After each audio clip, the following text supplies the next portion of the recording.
2005년도 제가 인천에서 사역을 감당할 때에 어, 저희 옆쪽에 있는 그런 교회에서 전도사 사역을 감당하고, 그리고 대학원에서 저와 같이 공부를 했던 후배 전도사가 있었습니다.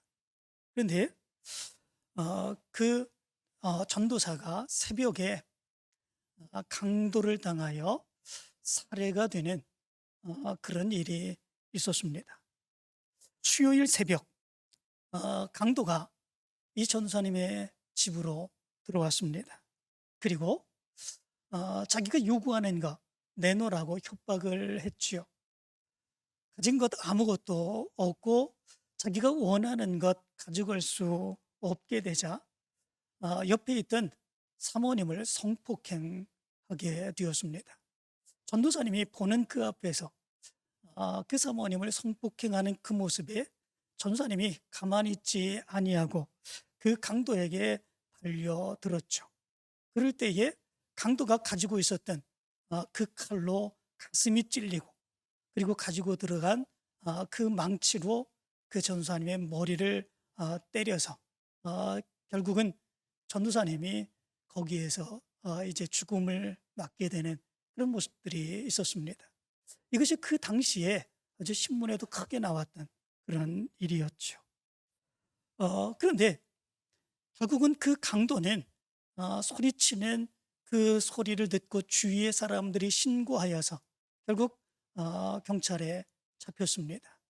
그런데 밝혀진 것에 의해서 보니까 그 강도가 그때 행한 그 짓이 그때가 처음이 아니었었고 전과 10범이었었다고 그럽니다. 그것만이 아니라 이 전사님 집에 들어와서 그 범행을 저지르고 그것이 거기서 처음 행한 것이 아니라 그 이전에 벌써 두 집에 들어가서 그 집에서도 똑같이 물건을 탈취하고, 그리고 성폭행하고, 그리고 이 전사님의 집에 들어왔던 그런 모습들이었습니다. 그리고 결국 이 전사님은 칼에 찔려서, 그리고 망치로 머리를 맞아서 결국은 죽음을 당하는 이런 모습들이 있었죠. 저는 그때에 굉장히 큰 충격을 받았습니다. 그런 엄청난 그런 일들은 나와 관계 있는 그런 사람들이 아니라 내가 잘 모르는 먼 데서 일어나는 일, 그런 일이라고 생각을 했었는데, 나와 함께 사역을 감당하고 공부를 했고, 그리고 이제 전도사 사역을 감당했던 그 전사님에게 그런 일들이 일어났던 거죠. 그것 때문에 굉장히 큰 충격을 받아서 한동안 마음이 굉장히 아팠던 그런 기억이 있습니다. 그런데 가만히 보면 요즘은 이거보다도 더 큰 엄청난 그런 범죄들이 일어나고 있는 것들을 보게 됩니다. 요즘은 촉법 소년들이 아주 엄청난 그런 문제를 일으키죠. 사람을 죽이거나, 그리고 같은 학우들에게 고통을 당하고 고통을 가하고 다리미로 얼굴을 찢고 몸을 찢고, 그렇게 행하여 거의 죽을 지경에 내버려 놓고도 아무런 처벌도 받지 아니하는 이런 모습들이 있지요. 그리고 또 당당하게 내가 잡혀가도 처벌을 받지 않는다 그러며 비웃고 조롱하는 이런 모습들이 있습니다. 정말 엄청난 그런 일들이죠. 우리의 주변에서 보면 이런 범죄, 이런 죄악된 일이 얼마나 엄청난지 말합니다. 너무 많아서 죄를 이렇게 짓는 흉악한 죄를 저지르는 이 모습이 있어야, 그래야 그게 죄다, 이런 생각을 하는 경우들도 많이 있습니다. 우리와 같이 세상을 살아가면서 아주 작게 또는 마음으로 양심으로 짓는 죄들, 또 하나님의 말씀대로 살아가지 못하는 그런 모습들, 이런 것들은 아예 죄로 생각하지 아니하고 이런 엄청난 큰 죄를 지어야 그게 마치 죄인 것처럼, 그리고 나는 하나도 죄를 짓지 아니하고 저런 죄를 짓는 사람들은 전 절대로 가만둬서는 안 된다, 깜빵에 보내고 사형을 해서 결국 세상에 나오지 못하게 해야 된다, 이렇게 비난하는 그런 모습들이 우리의 모습 가운데 있는 것을 보게 됩니다. 물론 이런 생각은 틀린 모습은 아니지요. 그러나 법 없이도 산다고 생각하는 그런 사람들, 또 믿음 생활하는, 아주 열심히 신앙생활하는 우리의 모습들, 이런 모습들 성경에 보면 그럼에도 불구하고 그런 사람들도 죄인이라 그렇게 말씀하고 있습니다. 그 죄인이라고 하는 그 범주 속에 아주 엄청난 흉악한 이런 범죄를 저지른 그런 사람들도 있을 뿐만 아니라 우리와 같이 예수 그리스도를 믿고 성실하고 성결하게 그럼에도 불구하고 열심히 믿음의 삶을 살아가고자 하는 바로 우리의 모습도 그 죄인의 범주에 포함되어 있다라고 하는 거죠. 그래서 오늘 성경 2장 1절은 이렇게 말합니다. 그는 허물과 죄로 죽었던 너희를 살리셨도다. 이렇게 말합니다. 여기서 죄를 의미하는 단어가 두 가지로 기록되어 있죠. 하나는 허물이라는 말이고 또 하나는 죄라고 하는 말입니다. 허물이라고 하는 말은 파라푸토마라고 하는 말입니다. 이 말은 정도에서 벗어났다라고 하는 의미를 가지고 있습니다. 다시 말하면 우리가 잘못하고 그렇게 행하지 아니하여서 진리대로 살아가지 아니했다라고 하는 의미를 갖는 말이 파라푸토마, 이 허물이라고 하는 그런 말입니다. 하나님께서는 하나님의 백성인 우리를 위하여 하나님의 말씀을 주셨죠. 하나님의 백성들은 당연히 하나님의 뜻대로 하나님의 말씀대로 살아가야 됩니다. 그 말씀을 준행하며 살아가야 되는 거죠. 그런데 그렇게 살아가지 못합니다. 내 마음과 내 생각으로 인하여 그 말씀대로 살아가기가 힘들 때 우리는 그 말씀 지키지 않고 살아가는 경우들이 얼마나 많은지 모릅니다. 그런데 바로 이런 것들이 허물, 죄라고 말씀해 주고 있습니다. 또한 죄라고 하는 말은 하마르티아라고 하는 말입니다. 이 말은 빗나가는 것, 이것을 의미해 주고 있습니다. 다시 말하면 우리가 화살을 쏠 때에 활을 쏠 때에 관역을 정해놓고 활을 쏘게 됩니다. 그리고 관역의 정중앙을 조준해서 화살을 쏘게 되죠. 그런데 그 정중앙에 맞는 것이 아니라 정중앙을 맞지 않냐고 비껴나가는 그런 경우들이 많이 있죠. 바로 그런 것을 일컫는 말이 하마르티아라고 하는 말입니다. 정중앙 관역을 맞추지 못하고 빗나가 맞추는 거죠. 이것이 죄다라고 하는 거죠. 그러면 무엇 때문에 그게 죄인가? 하나님은 이 세상에 우리를 보내실 때 뿐만 아니라 이 세상에서 우리에게 하나님의 사역을 맡겨주시고 그리고 하나님의 귀한 사역을 감당할 수 있도록 해주실 때에 하나님이 우리에게 원하시는 하나님의 목적, 하나님의 뜻이 있었습니다. 그런데 때로는 우리는 하나님의 뜻과 하나님의 목적대로 살아가지 못하지요. 그 뜻대로 살아가는 것이 아니라 내 목적과 내 뜻을 이루기 위해서 살아가는 그런 모습들이 얼마나 많이 있습니까? 이런 것들을 하마르티아, 죄라고 표현해 주고 있는 것을 보게 됩니다. 그 모습 가운데에서 우리가 다 범죄하여, 이 세상의 모든 사람들이 다 범죄하여 죽었었다, 이렇게 말씀해 주고 있습니다.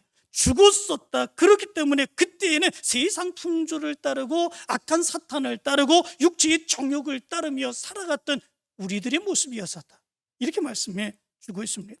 이렇게 보면 죄라고 하는 것은 어느 누구 어떤 사람, 아주 흉악한 범죄를 저지른 그런 사람들에게 한정된 그런 말이 아닌 것이죠.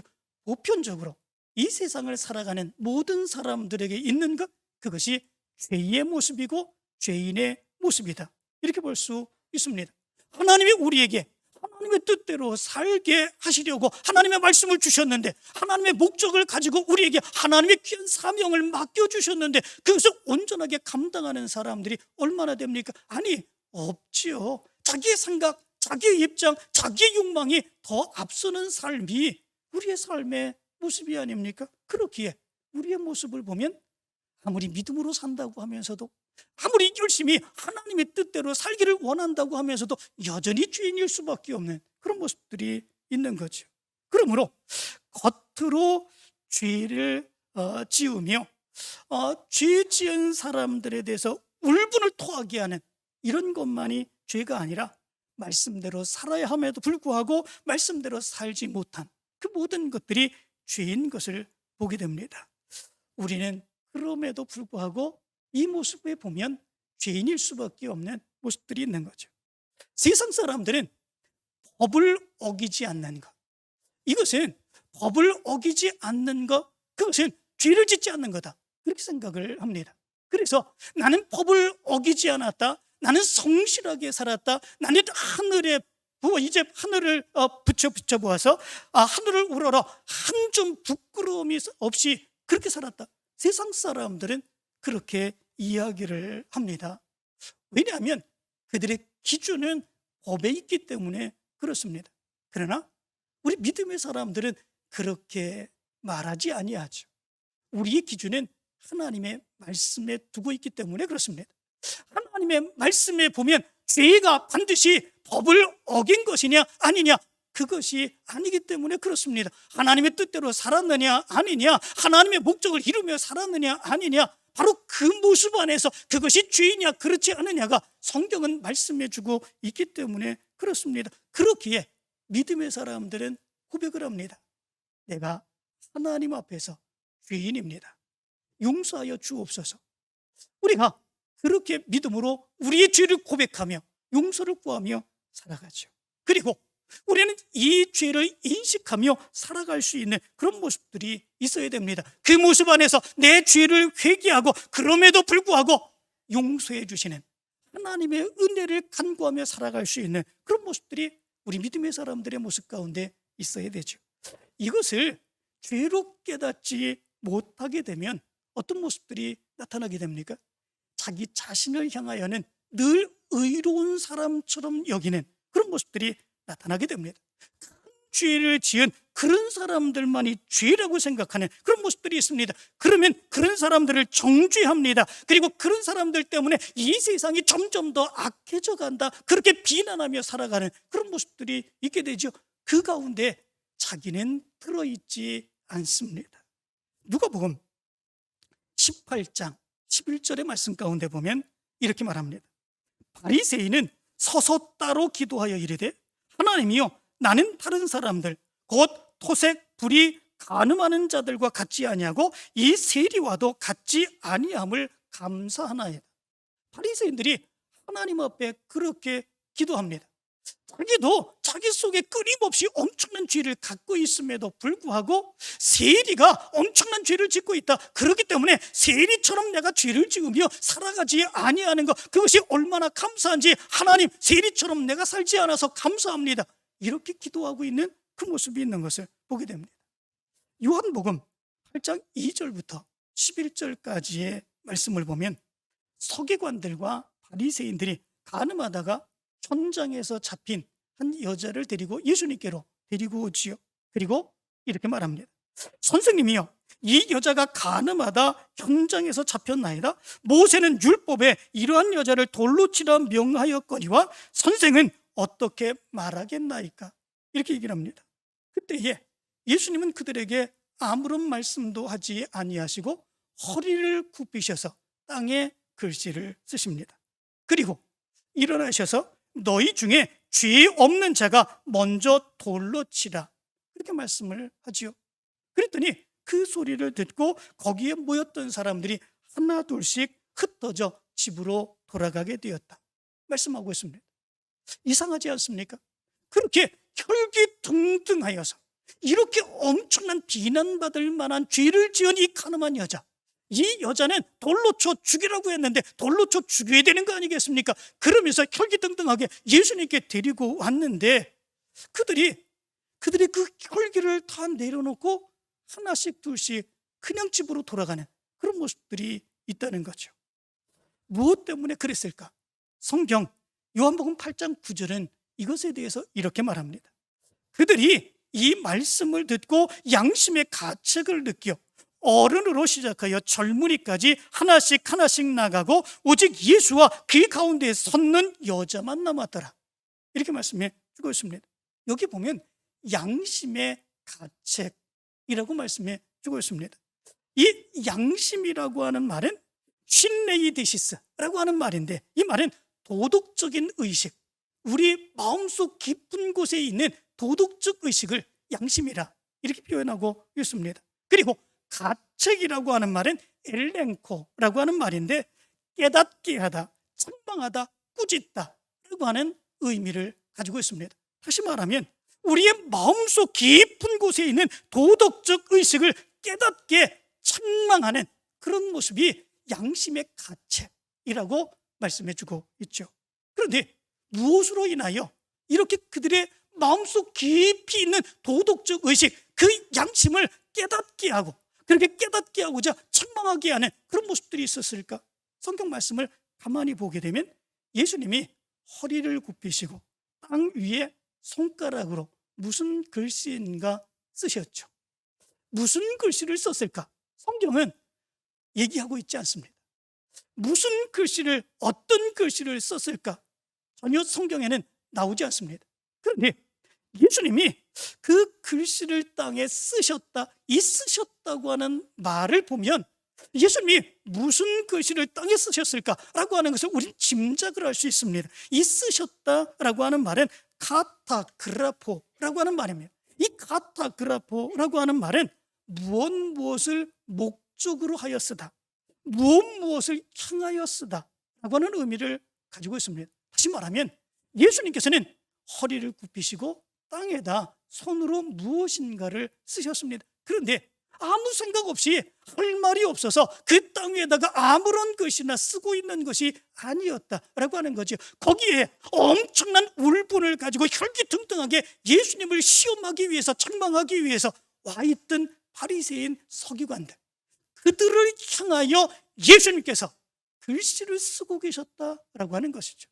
전통적으로 그래서 이 해석은 예수님이 거기에 어떤 글씨를 쓰고 있었을까? 그것에 대해서 이렇게 얘기합니다. 예수님이 글씨를 쓰신 것은 저들의 죄악의 목록이었다, 이렇게 얘기를 합니다. 미움, 시기, 질투, 험담, 자기 자랑, 이런 것.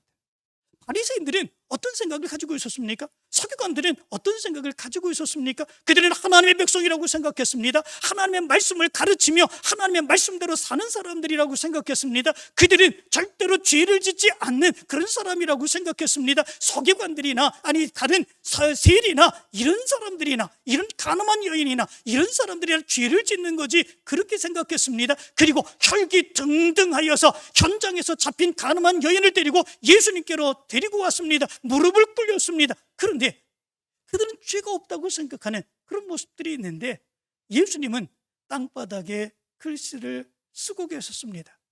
이 여인처럼 너희들도 엄청난 죄를 짓고 있다.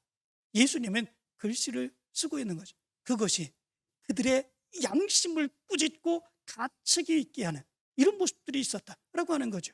그들의 죄목이 하나하나 써질 때마다 그들의 마음속에 양심이 가책을 받아서 견딜 수 없고 여기서 계속 울분을 통해서 예수님을 시험하고자 하는, 그리고 예수님을 비난하고자 하는 그런 모습이 있을 수 없어서 그들이 하나씩 돌아갈 수밖에 없었음을 얘기해 주고 있습니다. 바로 이 모습이 서기관들과 그리고 바리새인들의 모습이었습니다. 그런데 이 모습이 우리의 모습처럼 보일 때가 많이 있습니다. 우리도 그렇지 않습니까? 나는 날마다 신앙생활합니다. 예수 그리스도를 믿습니다. 말씀대로 살려고 애씁니다. 정결한 삶을 살아갑니다. 매일같이 내 죄를 고백하고 용서를 구합니다. 그렇기에 나는 죄 없는 자처럼 생각합니다. 그리고 내 주위에 죄 짓는 사람을 보면, 잘못한 사람들을 보면 그것을 용납하지 못합니다. 아니 어떻게 저런 죄를 지을 수 있을까? 용납하지 못하고 저들에 대해서 비난하고 그리고 조롱하고 분노하는 그런 모습들이 있습니다. 바로 이것이 우리들의 모습이죠. 그런데 우린 그렇게 해서는 안 된다라고 하는 거죠. 성경은 분명히 우리도 죄인임을 말씀해 주고 있기 때문에 그렇습니다. 험악한 죄를 짓는 그 사람들만이 죄인이 아니라 지금 여기서 하나님의 뜻대로 하나님의 말씀대로 살아가지 못하면 그럼 바로 우리들도 죄인이기 때문이다. 그 앞에 우리는 당당할 수 있는 사람들이 아니다 라고 하는 거죠. 그래서 믿음의 사람들, 이런 죄의 모습을 깨닫는 사람들은 자기가 지은 죄에 대한 책임을 가지고 살아가게 되는 것을 보게 됩니다. 사도 바울이 그랬지 않았습니까? 사도 바울이 얼마나 믿음으로 살아가는 사람이었습니까? 얼마나 말씀대로 살아가는 사람이었습니까? 자기의 모든 것을 다 버리고 온전히 예수 그리스도만을 증거하며 살아가고자 했던 그런 사람 아니었습니까? 그런데 그 사도 바울의 입술의 고백 가운데서 행했던 고백이 무엇입니까? 로마서 7장 24절 25절이 이렇게 말합니다. 오라, 나는 곤고한 사람이로다. 이 사망의 몸에서 누가 나를 건져내랴. 그런즉 내 자신이 마음으로는 하나님의 법을, 육신으로는 죄의 법을 섬기노라. 이렇게 고백하고 있는 것을 보게 됩니다. 죄 때문에 그도 많은 고민을 하고 있습니다. 죄 때문에 다른 사람들을 함부로 비난하지 못하는 그런 삶을 살아가고 있다라고 하는 거죠. 그런데 중요한 것이 있습니다.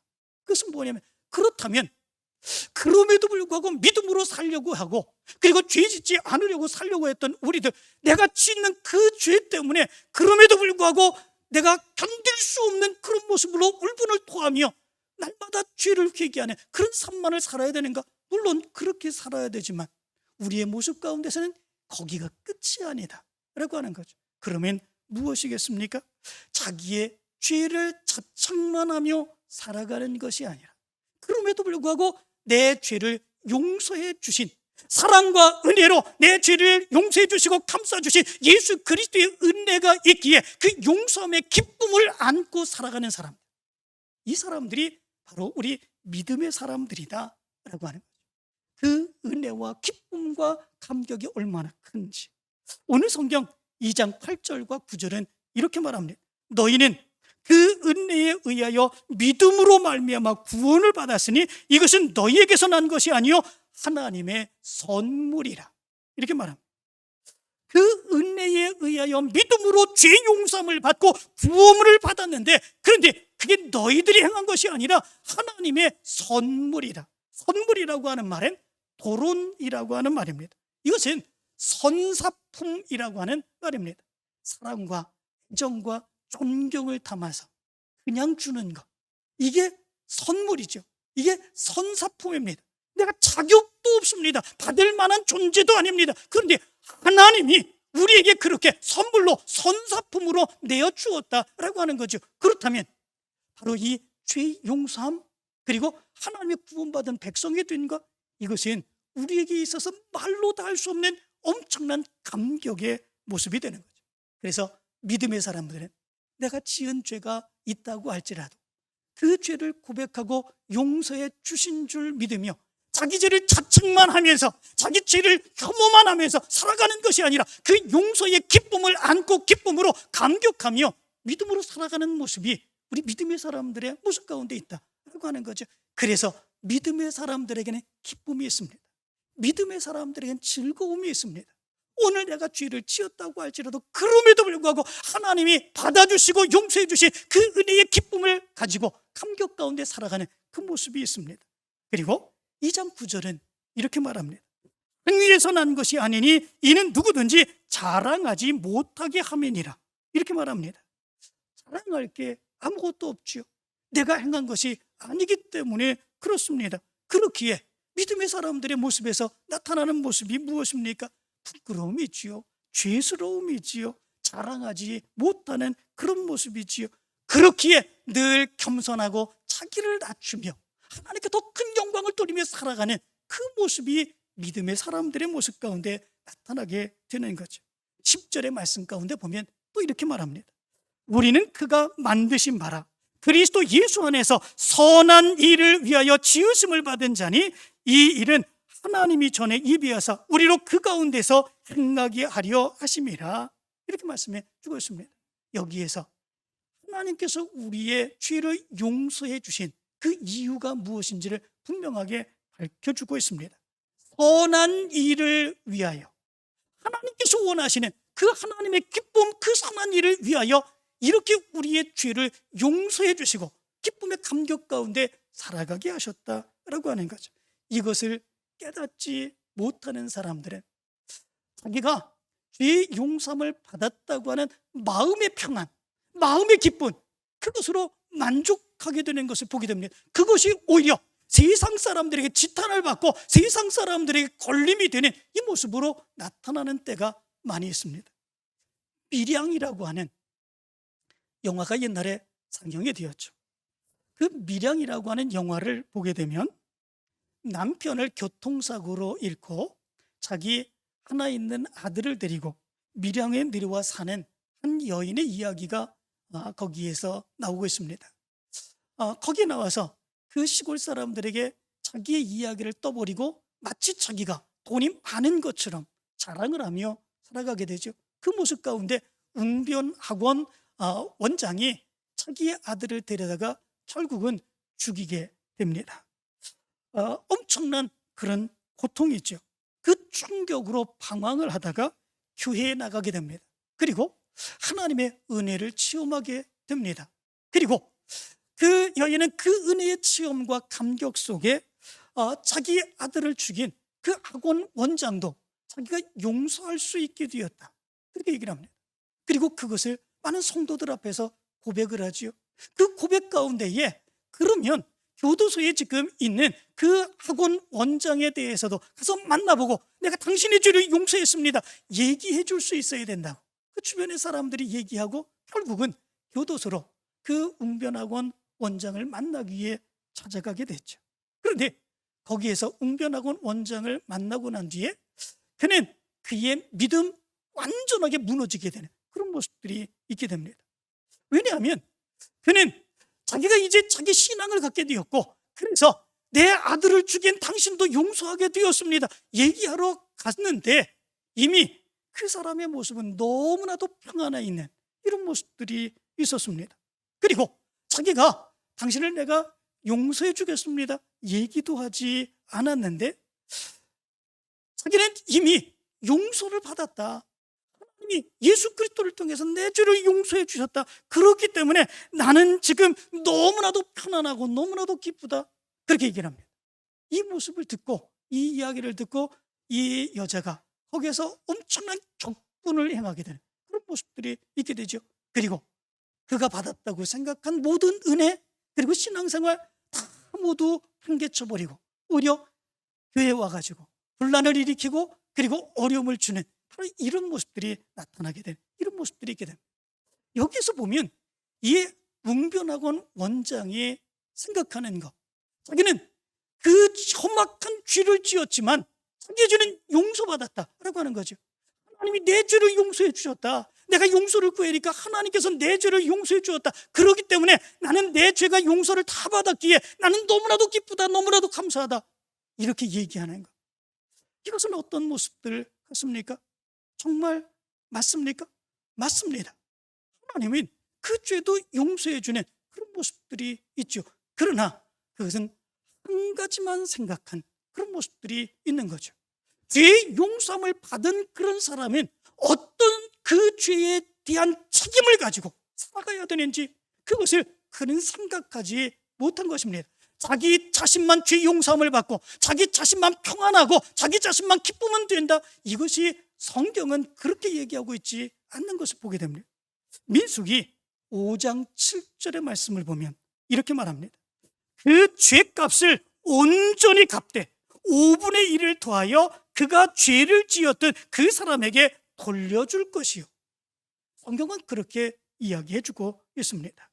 여기 말씀 가운데 보면 죄값이라고 얘기하고 있습니다.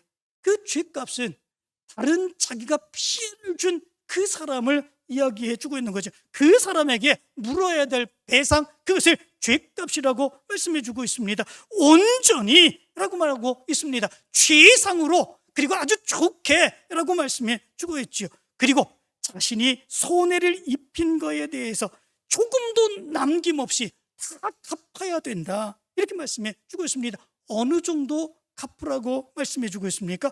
5분의 1, 원금의 20%를 더해서 갚아줘야 된다, 이렇게 말씀해 주고 있습니다. 죄 지은 자는 하나님 앞에 자기의 죄를 회개합니다. 정말 참여하며 용서를 구합니다. 거기서 끝나는 게 아니다 라고 하는 거죠. 자기가 피해를 입힌 것, 그리고 자기가 엄청난 고통을 준 것, 그거에 대해서 20% 이상, 원금의 20% 이상을 반드시 갚아야 된다라고 하는 거지요. 그 사람에게 준 피해뿐만 아니라 그 사람에게 마음에 준 상처까지도 책임질 수 있는 그 모습이 있어야 된다라고 하는 거죠. 자기가 지은 죄에 대한 책임을 다하고 배상을 다하고 그 사람이 원래의 모습으로 회복할 수 있도록 돌이켜줄 수 있는 모습들, 이 모습이 죄에 대해서 자기가 책임을 지는 사람의 모습이라고 하는 것을 얘기해 주고 있는 거죠. 이 원장은 그건 생각하지 못합니다. 자기가 죄 지은 거 하나님이 용서해 주셔서 마음의 평안을 얻고 기쁨을 얻은 것, 그것이 다인 걸로 생각을 하죠. 그러니까 이 애기 엄마는 나는 용서도 해주지 않았는데 누가 저 사람을 용서해 주었는가, 이렇게 행하며 그리고 거기서 분노하는 이런 모습들이 있는 것, 이것이 맞는 거죠. 하나님의 말씀에 대한 죄의 용서함과 그거에 대한 책임 있는 삶, 그 삶의 모습에 대해서 온전하게 이해하지 못할 때에 우리의 모습에서는 이런 모습이 늘 나타나게 된다고 하는 거죠. 세상에서 죄를 짓습니다. 많은 죄를 지고 많은 사람들에게 상처를 주는 그런 삶을 살아갑니다. 그리고 교회에 나가서 자기의 죄를 고백하고 이제 내 죄는 사함받았다, 내 마음이 편하다, 내 마음이 얼마나 좋은지 얼마나 기쁜지 나는 이제 할 건 다 했다, 이렇게 살아가는 모습들, 이것이 죄에 대해서 용서함을 받은 그런 사람의 모습이 아니다라고 하는 거죠. 자기가 죄를 지었으면 책임질 줄 알아야 됩니다. 자기가 행한 것보다 더 20% 이상 더 배상을 해주고 그 사람의 마음까지도 헤아리며 치유될 수 있도록 해줄 수 있는 모습들, 그런 삶을 살아가는 모습이 죄의 용서함을 받은 우리 믿음의 사람들의 모습이다라고 하는 거죠. 사랑하는 성도 여러분, 우리 모두는 죄인입니다. 아무리 적은 죄를 지었다고 할지라도 결국 죄인일 수밖에 없죠.